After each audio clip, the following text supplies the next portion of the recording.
Angamaly little flower ആശുപത്രിയിലെ consultant ENT and head neck surgeon doctor Prashobh Stalin ഈ തുടർച്ചയായ ജലദോഷം വരുന്ന ആൾക്കാരിൽ കേൾവിക്കുറവുണ്ടാവാൻ സാധ്യതയേറെയാണെന്ന് കേട്ടിട്ടുണ്ട്. അങ്ങനെയാണോ ഡോക്ടർ?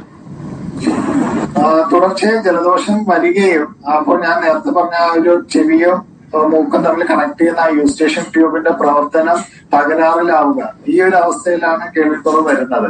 പ്രത്യേകിച്ച് നല്ല ജലദോഷമുള്ള സമയത്ത് നമ്മളൊരു ഫ്ലൈറ്റ് ട്രാവൽ ചെയ്യുകയാണ്, അല്ലെങ്കിൽ നമ്മൾ പൂളിൽ ഇറങ്ങി ഒന്ന് ഡൈവ് ചെയ്യുകയാണ്, അല്ലെങ്കിൽ ശക്തിയായിട്ട് മൂക്ക് ചീറ്റുകയാണ്. ഇതെല്ലാം ഈ മൂക്കിലുള്ള ഖബം അല്ലെങ്കിൽ മ്യൂക്കസ് നമ്മുടെ ചെവിയുടെ അകത്തോട്ട് കടന്നു പോകാനും അതിനകത്ത് കെട്ടിക്കിടക്കാനും അതുമൂലം ഒരു കേൾവിക്കുറവ് വരാം. കാരണം നമ്മുടെ കർണപുടത്തിൽ നിന്ന് അകത്തോട്ട് ശബ്ദം കടന്നു പോവാത്ത തരത്തിൽ അവിടെ ഒരു ബ്ലോക്ക് സൃഷ്ടിക്കുകയാണ് മൂക്കിൽ നിന്ന് ചെവിയിലോട്ട് കയറുന്ന ഈ മ്യൂക്കസ് ചെയ്യുന്നത്. അപ്പോൾ അത് ക്ലിയർ ചെയ്ത് കഴിയുമ്പോഴും അത് ശരിയാവും. അപ്പൊ അതിനുള്ള മരുന്നുകളോ അല്ലെങ്കിൽ ചെറിയ ശസ്ത്രക്രിയകളോ ചെയ്യേണ്ടി വന്നേക്കാം. സാറേ, എനിക്ക് ചെവിയിൽ ഇങ്ങനെ ഭയങ്കര ചൊറിച്ചിലാണ്. അതുകൊണ്ട് ഞാനിങ്ങനെ ടിക്കറ്റ് ഇട്ട് ചുരുട്ടി ഇങ്ങനെ എടുത്ത് പിടിക്കുക. എന്താണ് അതിന്റെ മാർഗം?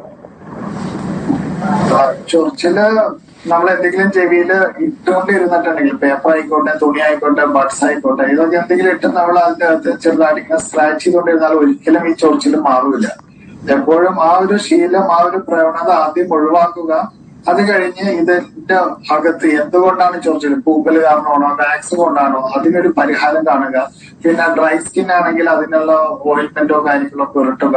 പിന്നെ ചൊറിച്ചിലുള്ള ഗുളികകളുണ്ട്, അത് ഉപയോഗിക്കുക. ഇങ്ങനെ അത് മാറ്റിയെടുക്കാൻ സാധിക്കുകയുള്ളൂ. ഈ ഇൻഫർമേഷൻ എല്ലാ സുഹൃത്തുക്കളുടെയും അറിവിലേക്കായിട്ട് ഷെയർ ചെയ്യുക.